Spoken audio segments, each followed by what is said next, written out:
पैंजण हजारो रुपयात येतं पण ते पायात घातलं जातं. टिकली 1 रुपयात येते पण ती डोक्यावर सजवली जाते. म्हणून एखाद्या गोष्टीची किंमत महत्वाची नसते तर त्या गोष्टीचं काम महत्वाचं असतं. एक पुस्तक, घरात असलेली गीता आणि कुराण आपापसात कधीच भांडत नाहीत, पण जे लोक त्यांच्यासाठी भांडतात ते त्यांना कधीच वाचत नाहीत. मिठासारखं कडू ज्ञान देणाराच हा खरा मित्र असतो.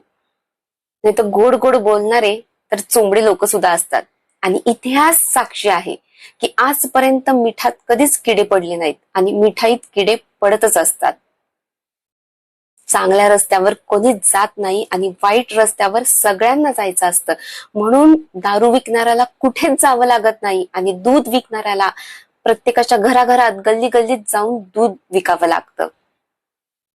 माणसाची समज फक्त एवढीच आहे की त्याला जनावर म्हटलं की त्याला राग येतो आणि त्याला सिंह म्हटलं की तो खुश होतो.